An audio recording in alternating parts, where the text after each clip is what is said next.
Students, मैं अभिषेक आपके सामने उपस्थित हूँ। आज का टॉपिक अर्थमेटिक प्रोग्रेशन लेकर, जो कि 10th क्लास के लिए है। इस टॉपिक को समझने के लिए सबसे पहले हम टर्म सीक्वेंस समझते हैं। सीक्वेंस क्या होता है? हम लोग जब प्रेयर के लिए जाते हैं तो प्रेयर में जब हम खड़े होते हैं लाइन में, हमको एक रूल फॉलो करना होता है। सबसे पहले वो बच्चा आता है जिसकी हाइट सबसे कम होती है, उसको फॉलो करता है वो बच्चा जो हाइट में उससे थोड़ा बड़ा होता है। थर्ड प्लेस पर वो बच्चा आता है जो सेकंड प्लेस वाले बच्चे से थोड़ी सी ज़्यादा हाइट रखता है, और ये प्रोसेस कंटिन्यू करता जाता है। एग्जाम में जब हम बैठते हैं तो सबसे पहले 1 रोल नंबर फर्स्ट सीट पर, second roll number second seat पर, third roll number third seat पर, कंटिन्यू चलता जाता है और सीटिंग प्लान बन जाता है। हमने क्या किया? हमने रैंक 1 के लिए किसी को असाइन किया, रैंक 2 के लिए फिर किसी को असाइन किया, रैंक 3 के लिए फिर किसी को असाइन किया। ये जो असाइनमेंट है ये हमारा कहलाता है सीक्वेंस। मान लीजिए मैंने फर्स्ट प्लेस लिखा, सेकंड प्लेस लिखा, थर्ड प्लेस लिखा, फोर्थ प्लेस लिखा। फर्स्ट प्लेस पर कौन आएगा? That should be very specific, पक्का होना चाहिए। 1 रोल नंबर कौन है, बच्चा वही बैठेगा। सेकंड रोल नंबर कौन है, बच्चा वही बैठेगा। ये नहीं है कि 1 रोल नंबर की सीट पे 3 रोल नंबर आके बैठ जाए। जैसे मान लीजिए मैंने एक रूल बनाया कि मैं n² लिखूंगा, तो फर्स्ट प्लेस पर 1 का स्क्वायर यानी कि 1 आएगा, सेकंड प्लेस पर 2 का स्क्वायर 4 आएगा, थर्ड प्लेस पर 3 का स्क्वायर 9, फोर्थ प्लेस पर 4 का स्क्वायर 16। मुझको कंफर्म पता है कि 10th प्लेस पर कौन आएगा, 10 का स्क्वायर 100। मेरे पास कोई शक नहीं है इस बात में कि 100 ना आए, श्योर हूं, क्योंकि स्पेसिफिक रूल है मेरे पास। उसी तरीके से अगर मैं वो रूल 2n ले लेता हूं, that is I have been making twice that of position, twice of 1 2, twice of 2 4, twice of 3 6, twice of 4 8, process continue. ये सब सीक्वेंस कहलाएंगे, because I have been assigning each natural number a specific value. अब देखते हैं n+3। 1 + 3 4, 2 + 3 5, 3 + 3 6, 4 + 3 7। देखिए इन सभी sequences में जिनमें भी 1 में कितना ऐड करा, 4 आया 3, 4 में कितना ऐड करा, 9 आया 5, 9 में कितना ऐड किया ताकि 16 आ जाए 7। हमें इस गैप पर अपना एम्फेसिस रखना है। 2 में मैं कितना ऐड करूंगी, 4 आए 2, 4 में कितना ऐड करूंगी, 6 आए 2, 6 में मैं कितना ऐड करूंगी, 8 आए 2, 4 में कितना ऐड करूं 1, 5 में कितना ऐड करूं 6 आए 1, 6 में कितना ऐड करूंगी 7 आए 1। जहां भी कहीं पर ये गैप, ये डिफरेंस सेम आने लग जाए, इक्वल आने लग जाए, हम उस तरह के सीक्वेंस को एपी बोलते हैं। वो अर्थमेटिक प्रोग्रेशन यानी कि एपी कहलाता है। और हर एक जो ये एलिमेंट है, इन सभी एलिमेंट्स को हम बोलेंगे term. All these elements, every element is called a term. तो मैंने आपको क्या समझाया? एक्चुअली सीक्वेंस क्या है? Mapping of n, natural numbers की मैपिंग है, on to a set. Set क्या है? मेरे पास बहुत सारे नंबर्स, उन सेट में जो n की मैपिंग है एलिमेंट्स के ऊपर इज कॉल्ड अ सीक्वेंस। और उन सीक्वेंस में अगर ये डिफरेंस, ये गैप अगर सेम आता चला जाता है, कॉमन होता है हर एक का, तो हम उस सीक्वेंस को एपी यानी कि अर्थमेटिक प्रोग्रेशन कहते हैं। दूसरे शब्दों में हम कह सकते हैं each term is having a gap. हर एक टर्म में गैप है। अब वो गैप या तो कॉमन हो सकता है या कॉमन नहीं हो सकता है। जैसे कि आपने देखा मेरे पास फर्स्ट सीक्वेंस में गैप कॉमन नहीं था, सेकंड सीक्वेंस में गैप कॉमन है, थर्ड सीक्वेंस में गैप कॉमन है। अगर वो गैप कॉमन है then that is called an AP. और वो जो कॉमन गैप है, common gap will be called as common difference. यहां पर दूसरी समझने वाली बात यह हो सकती है कि जो ये कॉमन डिफरेंस है, ये कॉमन डिफरेंस आपका कोई भी एक पॉजिटिव नंबर, कोई भी एक नेगेटिव नंबर और मे बी ज़ीरो, ज़ीरो भी हो सकता है। आपको एक एग्जांपल देता हूँ, 2 2 2 2 कंटिन्यू। ये सीक्वेंस भी मेरी एपी है because difference between two consecutive terms equal है, which is equal to 0। Thus, we can say that an AP is a sequence of numbers in which each term is obtained by adding a positive number, negative number और maybe zero। आप चाहे उसमें zero add करें, term same रहने वाली हैं। Negative या positive number add करें तो भी वो एक AP होती है। अब हम कुछ एग्जाम्पल्स लेते हैं। आप लोगों को याद होगा क्लास 9th में आपने एक क्वेश्चन पढ़ा था टैक्सी फेयर वाला, जहाँ पर कि फर्स्ट किलोमीटर के लिए टैक्सी चार्ज करती है मान लीजिए 18 रुपीज़, और आफ्टरवर्ड्स मैंने A1 लिखा फर्स्ट किलोमीटर के लिए, और उसके बाद for each kilometre taxi charge करती है 5 रुपीज़। तो आप देखिए, अगर आप जाते हैं उसमें 2 किलोमीटर्स के लिए, मैं डिनोट कर रहा हूं, let AN denotes for rupees to cover N kilometres. N kilometre cover करने के लिए अगर मुझको N रुपीज़ देने हैं तो मुझको 1 किलोमीटर कवर करने के लिए कितने रुपीज़ देने होंगे? 18। 2 किलोमीटर्स कवर करने के लिए मुझको देने होंगे 18 + 5 is equal to 23। 3 kilometres cover करने के लिए मुझको देने होंगे 18 + 5 इज इक्वल टू 28 रुपीज़। अगर मुझको 4 किलोमीटर जाना है तो पहले किलोमीटर के लिए 18, दूसरे के लिए 5, तीसरे के लिए 5, चौथे के लिए फिर 5, दैट इज मुझको 33 रुपीज़ देने होंगे। तो इस तरीके से मेरे पास एक सीरीज बन गई है। फर्स्ट किलोमीटर के लिए 18, 2 किलोमीटर कवर करने के लिए 23 एंड सो ऑन। अब मैं चेक करता हूँ क्या ये एपी है, तो मैं चेक करता हूँ second term minus first term is equal to 23 minus 18 is equal to 5, A3 minus A2 is equal to 28 minus 23 is equal to 5। हाँ, ये तो सेम है। एक और चेक कर लेते हैं, A4 minus A3, A4 minus A3 is equal to 33 minus 28 is equal to 5, ये भी सेम है। तो ये डिफरेंस जो आ रहा है ये सभी का इक्वल आ रहा है, कॉमन है सभी में। तो yes, it is an AP, yes it is an AP. मैं आपके सामने एक एग्जांपल और कोट करने जा रहा हूं। मान लीजिए एक वर्कर आपने रखा और आपने उसको 12,000 पर मंथ की सैलरी पर रखा। तो जो फर्स्ट मंथ होगा हमारा उसमें आपने सैलरी दी 12,000, सेकेंड मंथ में भी सैलरी दी 12,000, थर्ड मंथ में फिर सैलरी दी 12,000। जो इंक्रीमेंट लगेगा वो तो साल भर के बाद लगेगा, अभी इंक्रीमेंट नहीं लगा है, ये प्रोसेस कंटिन्यू करेगा। और जो आपका 12th मंथ आएगा आप उसमें भी उस वर्कर को सैलरी दे रहे हैं 12,000। तो क्या जो गैप है उस वर्कर की सैलरी का सभी मंथ्स में, सेकंड से फर्स्ट मंथ में जो गैप आया वो आया 12,000 माइनस 12,000 जीरो। यहाँ पर जो गैप आया वो भी ज़ीरो, जो यहाँ पर गैप आया वो भी ज़ीरो। तो ये गैप सभी में इक्वल है, कॉमन है। कॉमन डिफरेंस यहाँ पर आया जीरो, कॉमन डिफरेंस आया ज़ीरो। तो ये भी yes, it is an AP.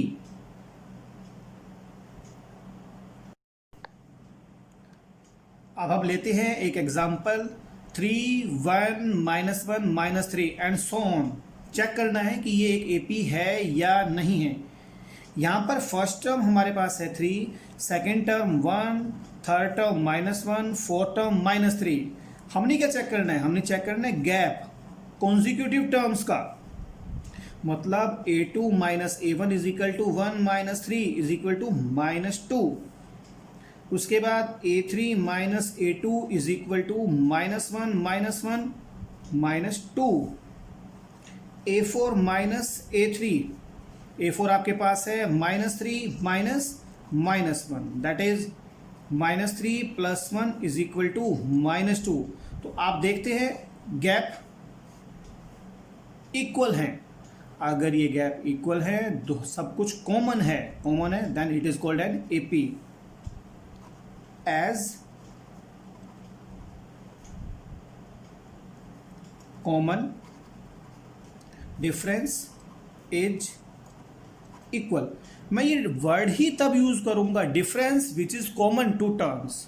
आप इसको ध्यान से पढ़िए, difference which is common, second और फर्स्ट टर्म का डिफरेंस, थर्ड और सेकेंड टर्म का डिफरेंस, फोर्थ और थर्ड टर्म का डिफरेंस इज कॉमन, हर एक में कॉमन है। As common difference is equal, so it is an AP. Proceed करते हैं नेक्स्ट क्वेश्चन की तरफ। 0.6, 1.7, 2.8, 3.9 सो ऑन। फर्स्ट टर्म और सेकेंड टर्म का गैप निकालते हैं हम लोग। A2 minus A1, 1.7 minus 0.6 is equal to 1.1। A3 minus A2 is equal to 2.8 minus 1.7 is equal to 1.1। A4 minus A3 is equal to 3.9 minus 2.8 is equal to 1.1। अब आप देखते हैं ये तीनों डिफरेंस आपस में इक्वल हैं। Age difference is equal, so it is an AP. हाँ, ये भी एक एपी है। अब कुछ नए तरह के क्वेश्चंस करते हैं जिसमें एपी कंस्ट्रक्ट करनी होगी। क्वेश्चन सेकंड ले लेते हैं। मान लेते हैं हमारे पास A1 इज इक्वल टू 4 है, और जो मैं डिफरेंस की बात आपसे बार बार कर रहा हूं उसको मैं नोटेशन दूंगा जो कि मेरी 5.2 एक्सरसाइज में होगी। उस डिफरेंस के लिए मैं नोटेशन दूंगा D difference which is common between two consecutive terms. आपने ये ध्यान रखना है, इसीलिए इस स्मॉल डी का नाम कॉमन डिफरेंस होगा। क्वाड्रेटिक इक्वेशन में जो आप डी पढ़ते हैं वो कैपिटल डी होता है डिस्क्रिमिनेंट, लेकिन जो आप एपी में डी पढ़ते हैं वो स्मॉल डी होती है नोटेशन, और वो कहलाता है कॉमन डिफरेंस। मान लीजिए आपको कॉमन डिफरेंस यहां पर दे दिया जाए 2, then what will be your second term will be A1 plus D, that is 4 plus 2 is equal to 6। A3 A2 plus D is equal to 6 plus 2 8। Fourth term A3 plus D is equal to 8 plus 2 is equal to 10। तो इस तरीके से आप AP construct भी कर सकते हैं, AP check भी कर सकते हैं।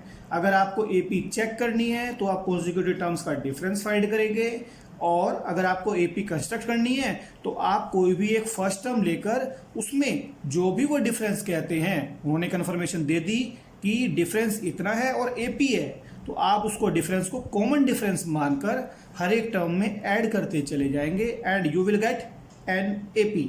आपको एपी मिलती है यहाँ पर 4, 6, 8, 10 एंड सो ऑन। ये आपका एपी का बेसिक कंसेप्ट है। एपी चेक कैसे करनी है और एपी कंस्ट्रक्ट कैसे करनी है, आप कंस्ट्रक्ट कर सकते हैं। अब मैं आपको एपी की nth टर्म का फार्मूला डिराइव करके दिखाऊंगा होता क्या है। पहले मैं लिख देता हूं, we will use an is equal to A1 plus n minus 1 into D. ये आपका फॉर्मूला होगा। यहां पर डी वही है जो मैंने आपको थोड़ी देर पहले समझाया, common difference n,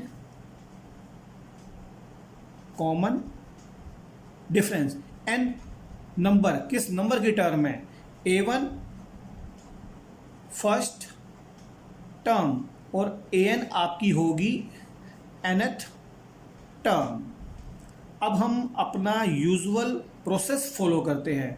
first term आपकी थी A1, सेकेंड टर्म आपकी थी A1 plus D, third term आपके पास होती है A1 plus D plus D, आपने 2 टाइम ऐड करना है तो आप इसको लिखेंगे A1 plus 2D। Fourth term एक बार और डी ऐड करना है, A1 plus D plus D plus D means A1 plus 3D। मैं A2 को रिपीट कर रहा हूं, A1 प्लस डी। अब आपने यहां पर गौर करना है किस बात पर कि जो सेकेंड टर्म है, सेकेंड टर्म में केवल 1D है, यानी कि एक कम। थर्ड टर्म पे आप गौर करेंगे, थर्ड टर्म में एक कम यानी कि 2D है। अब आप फोर्थ टर्म पर गौर करेंगे, A4 is equal to A1 plus 3D यानी कि एक कम D है। तो यहां से हम जनरलाइज कर सकते हैं कि अगर A10 होता तो A1 प्लस 9D होता। इससे बिल्कुल जनरलाइज कर दीजिए, AN is equal to A1 plus N minus 1 into D. ये मेरी AP का जनरल फॉर्मूला होगा टू फाइंड nth टर्म। अब मैं अपने पिछले वाले क्वेश्चन पर यहां पर आता हूं। यहां पर देखिए फर्स्ट, सेकंड, थर्ड, फोर्थ, मैंने यहां पर फोर्थ टर्म 10 फाइंड की थी। अब मैं आपको यही question by using the formula कर कर दिखाता हूं। Hair first term was 4, D difference which was common difference आपके पास गिवन था 2 एंड A4, एन की जगह 4 फीड करिए, A1 plus 4 minus 1 into D. D की वैल्यू आपके पास कितनी है 2, A1 की वैल्यू रख दीजिए आप 4 plus 4 minus 1 3 into 2, 4 plus 6 is equal to 10। देखिए आपके पास वापस वही टर्म आ गई है जो कि यूजुअल एडिशन से आई थी। तो आप यूजुअल एडिशन से ये पी कंस्ट्रक्ट करें या nth टर्म फाइंड करें by using the formula, both will be same. एक क्वेश्चन और कर देखते हैं nth टर्म के लिए।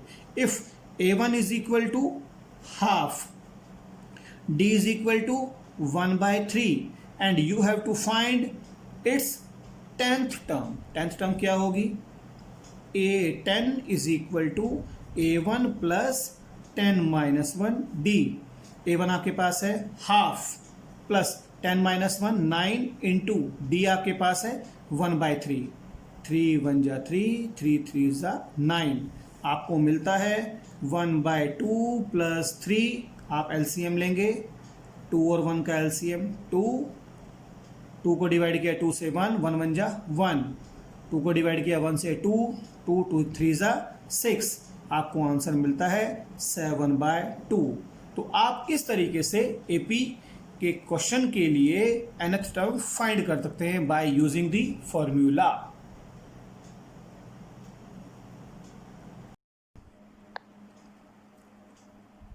आइए प्रोसीड करते हैं क्वेश्चंस की तरफ जो कि बेस्ड हैं formula an is equal to A1 plus n minus 1 into D, जो हमने अभी डिराइव किया। फर्स्ट टर्म गिवन है 12, डी कॉमन डिफरेंस गिवन है 3, n टर्म का नंबर गिवन है 9 and you have to find an, यानी कि आपको 9th टर्म फाइंड करनी है। फर्स्ट पार्ट के लिए you have to find A9 that should be equal to A1 plus 9 minus 1 into D. A1 आपको गिवन है 12 प्लस 9 माइनस 1 8, डी आपके पास है 3, 12 प्लस 24। आप इसको ऐड कर देंगे, आपको मिलता है 36।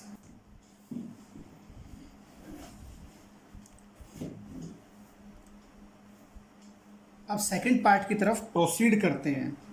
यहाँ पर हमको गिवन है A1 इज इक्वल टू -5, आपको D फाइंड करना है।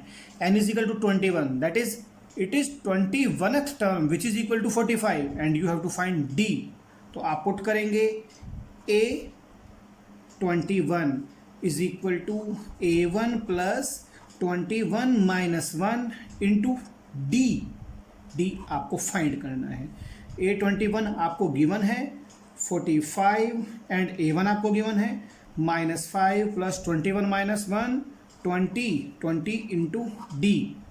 आप शिफ्ट कर देंगे 5 को लेफ्ट हैंड साइड में, 45 plus 5 is equal to 20 D. 45 plus 5 आपको मिल जाता है 50। 50 is equal to 20 D and D is equal to 50 upon 20 is equal to 5/2 answer. अब हम करते हैं ये वाला question, find 12th term of AP. AP हमको गिवन है, यहाँ आपको A1 नहीं लिखा, D नहीं लिखा, डायरेक्टली नहीं लिखा हुआ, गिवन आपको बहुत कुछ है। Here A1 is equal to -12, A2 is equal to -1 और डिफरेंस, लेकिन मैंने क्या बोला है उसको, कॉमन डिफरेंस, जो मैं आपको फार्मूले के लिए डिराइव कर चुका हूँ, अदरवाइज तो मैं डिफरेंस ही बोलता आ रहा था। D is equal to A2 minus A1, A2 minus A1 -1 minus -12 -1 plus 12 is equal to 11। आपको D मिल जाता है 11। आप फार्मूला यूज करेंगे, you have to find 12th term. 12th term A12 is equal to A1 plus 12 minus 1 into D। आपको 12th term मिलती है A1, A1 is equal to -12 plus 12 minus 1 11 और D आपको मिल चुका है 11। 11 इंटू 11 121 माइनस 12 प्लस 121 आपको मिलता है आंसर 109 आंसर आ जाता है इस तरीके से आपका। अब हम प्रोसीड करते हैं क्वेश्चन नंबर 3 की तरफ। Is -150 a term of this AP.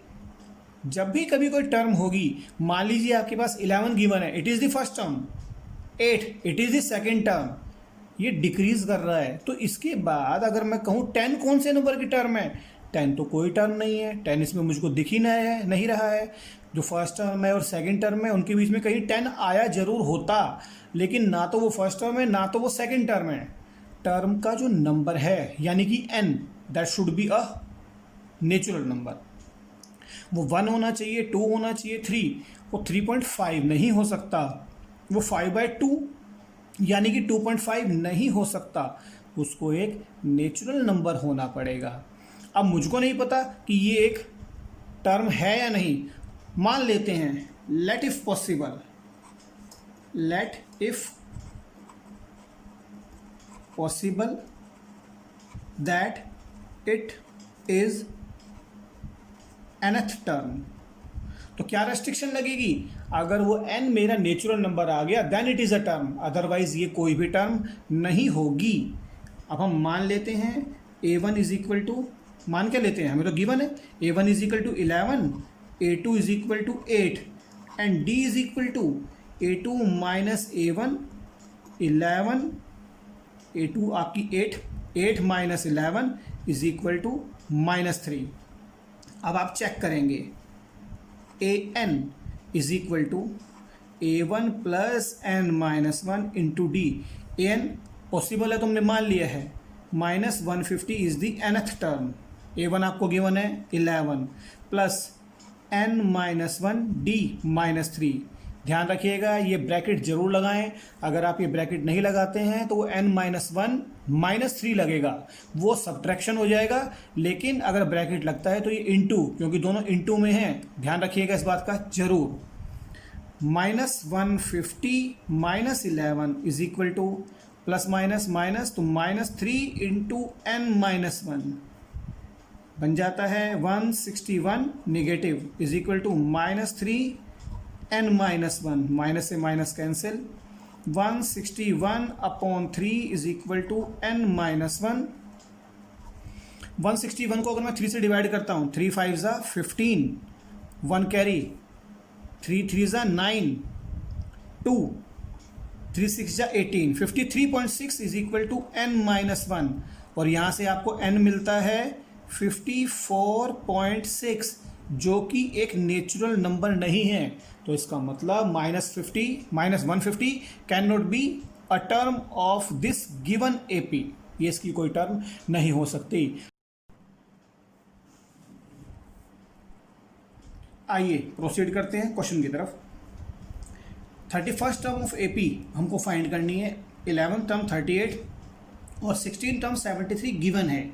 तो मान लेते हैं यहाँ पर let A1 be the first term and D common difference. तो using the formula an is equal to A1 plus n minus 1 into D आपको 11th टर्म के लिए मिल जाता है A11 is equal to A1 plus 11 minus 1 10D is equal to 38। और आपको 16 term के लिए मिल जाता है A16 is equal to A1 plus 15D is equal to 73। Equation number 1, equation number 2, आपके पास दो इक्वेशन बन गई हैं चैप्टर नंबर 3 की तरह से। ये लीनियर इक्वेशंस हैं, वहाँ पर एक्स वाई में होती थी, यहाँ पर A1 और D में है। आप इसको किसी भी मेथड से सॉल्व कर सकते हैं, पर बेटर है आप एलिमिनेशन मेथड से ही सॉल्व करें, क्योंकि यहाँ पर A1 के कोफिशिएंट दोनों पहले से ही इक्वल हैं। फर्स्ट में से सेकंड को माइनस करने पर माइनस माइनस माइनस आपको मिलता है फर्स्ट माइनस सेकंड, दोनों कैंसिल हो गए। 10D में से 15D माइनस हुए, माइनस के 5D। 38 में से 73 माइनस हुए, माइनस के 35। माइनस से माइनस कैंसिल हुआ। मैं एक सेपरेट वीडियो बनाऊंगा जिसमें कि मैं आपसे बात करूंगा माइनस से माइनस कैंसिल क्यों नहीं कहना चाहिए। मैं भी कह रहा हूं, लेकिन मैं आपको इसमें एक्सप्लेन करूंगा बाद में। 10 जब हम कैंसिल करते हैं 0 से 0 काट देते हैं, वो 0 से 0 नहीं कटती है, वो एक्चुअल में 10 as a factor cancel out होता है न्यूमरेटर एंड डिनोमिनेटर में। तो उस वीडियो में डिटेल में बात करूंगा, फिलहाल एपी पे कंसंट्रेट करते हैं। D is equal to 35 by 5 is equal to 7। तो आपको यहाँ से मिल जाता है d इज इक्वल टू 7। आप ये वैल्यू फीड कर दीजिए इक्वेशन 1 में, put d is equal to 7 in equation 1। आपको मिलेगा A1 plus 10 into 7 70। A1 plus 70 is equal to 38। A1 is equal to 38 minus 70। A1 is equal to 38 minus 70 32 minus के आपको value मिल गई हैं A1 is equal to minus 32। अब आपको find करना था A31। A31 is equal to A1 plus 31 minus 1 30D। आपको A1 की वैल्यू मिली है माइनस 32 प्लस 30, और आपको D की वैल्यू मिली है 7। यहाँ ब्रैकेट जरूर लगाएं, प्लस है या माइनस बाद की बात है, क्योंकि इनटू है तो ब्रैकेट जरूर लगना चाहिए। Minus 32 plus 7 3 21 210। 210 में से आप 32 माइनस करेंगे तो आपको मिलेगा 278 माइनस का। यही आपका इस क्वेश्चन का आंसर है। Next, how many 2 digit numbers are divisible by 3। जो 2 डिजिट के नंबर्स हैं, पहला 2 डिजिट का नंबर होता है 10, लास्ट 2 डिजिट का नंबर होता है 99। क्या 99 3 से डिविजिबल है? 3 3 9, 3 3 9, ओके। तो लास्ट टर्म तो मेरी 99 होगी जो 3 से डिविजिबल है। मुझे नहीं पता उसका नंबर क्या है, लेकिन मुझे ये पता है लास्ट टर्म मेरी श्योरली यही है। 10 को डिवाइड करें 3 से, 3 3 9, 10 फुल्ली डिवाइड नहीं होता। 3 4 12, 12 डिवाइड होता है। तो जो 12 है मेरा, वो मेरी फर्स्ट टर्म बनेगा which is divisible by 3। Next term कौन है? 3 5 15, 15 डिवाइड होगा, वो मेरी सेकेंड टर्म बनेगा। और ऑब्वियस सी बात है, दोनों में जो गैप आएगा, कॉमन डिफरेंस D आएगा, वो 15 माइनस 12 3 आएगा। Here A1 is equal to 12, A2 is equal to 15, AN is equal to 99, and we have to find how many 2 digit numbers. How many, हमें नंबर ही फाइंड करना है। AN is equal to 99। आप formula लिखेंगे A1 plus n minus 1 into D। A1 आपके पास given है 12 plus n minus 1, D आपके पास 3, 99 इधर, 99 minus 12 87 is equal to n-1 into 3। आप डिवाइड करेंगे, n-1 is equal to 87 by 3, 3 2 ज़ा 6, 3 9 ज़ा 27, n is equal to 29 plus 1, n is equal to 30। तो इसका मतलब टोटल 30 नंबर्स ऐसे हैं जो कि डिविजिबल है 3 से। Next question, which term of the AP 3, 15, 27, 39 will be 132 more than it's 54th term. ये क्वेश्चन काफी इंपॉर्टेंट है, थोड़ा ध्यान से समझेंगे इसको। Let first term B A1 जो कि मुझे गिवन है 3, A2 इज इक्वल टू 15, तो आपको D कितना मिलेगा, D is equal to A2 minus A1 is equal to 15 minus 3 is equal to 12। अब आपको ये देखना है विच टर्म फाइंड करनी है जो 132 मोर 132 ज्यादा हो, किससे, 54th टर्म से। तो पहले आप 54th टर्म तो फाइंड करिए। 54th टर्म फाइंड करने के बाद आपको उसमें 132 मोर ऐड करना है और फिर बताना है उस टर्म का नंबर क्या होगा। हमको सब कुछ मिल चुका, हम फाइंड करते हैं A54 is equal to A1 plus 54 minus 1 into D. A1 आपके पास है 3 प्लस 53 इंटू डी आपके पास 12 है, आपको मिलता है 3 प्लस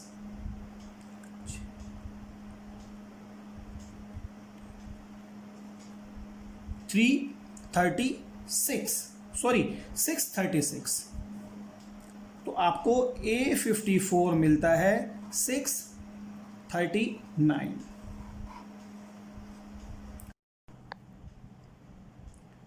तो हम क्या लिखेंगे, AN is equal to A54 plus 132 is equal to 639 plus 132 is equal to 771। अब ये हमारी nth टर्म है जिसके लिए हमको n फाइंड करना है। प्रोसीड करते हैं, A1 plus n-1 into D. A1 कितना था हमारे पास, 3 प्लस n-1, n तो हमने फाइंड करना है, d is equal to 12 is equal to 771।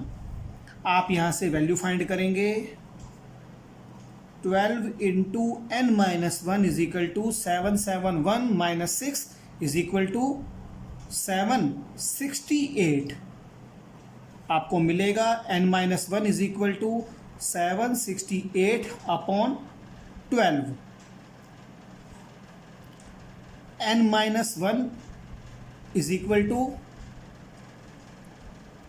64 और n आपको मिलता है 64 प्लस 1 65। तो इसका मतलब ये हमारी 65वीं टर्म होगी। आइए प्रोसीड करते हैं नेक्स्ट क्वेश्चन की तरफ। How many multiples of 4 lies between 10 and 250। बिल्कुल सेम क्वेश्चन है, आपने पहले इधर 10 लिखा, इधर 250 लिखा। चेक करेंगे 250 इज डिविजिबल बाय 4 और नॉट। आपने 4 से डिवाइड किया, 4 6 जा 24, रिमाइंडर 1 0, 10, 4 2 जा 8, 2 रिमाइंडर आ गया। तो इसका मतलब आपने 2 माइनस करना है, जो लास्ट नंबर 4 से डिविजिबल होगा दैट विल बी 248। ये हमारी nth टर्म बनेगी। हाउ मैनी मल्टीपल्स, हमको n फाइंड करना है, ये nth टर्म है। 10 4 से डिवाइड नहीं होता, जो 4 से डिवाइड होता है फर्स्ट नंबर वो होता है 12। ये हमारा बनेगा फर्स्ट टर्म। नेक्स्ट जो मल्टीपल है 16, ये आपकी बनेगी सेकेंड टर्म। और ऑब्वियस सी बात है, दोनों में गैप कितना है, 4 के मल्टीपल हैं, तो यहाँ पर आपका d इज इक्वल टू होगा 4। सारा डाटा आपके पास आ गया है and you have to find here n। an is equal to a1 plus n-1 into D. an last term आपके पास है 248 is equal to a1 12 plus n minus one D, D 4 है आपके पास। 248 में से आप 12 माइनस करेंगे, आपको मिलेगा 236 is equal to n minus one into 4। आपको मिलता है n minus one is equal to 236 bye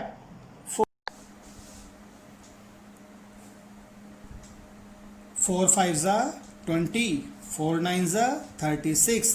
आपको मिलता है n is equal to 59 plus 1 is equal to 60। n is equal to 60. So there are total 60 numbers which lies between 10 and 250 which are divisible by 4. उम्मीद करता हूँ आपको समझ में आया होगा।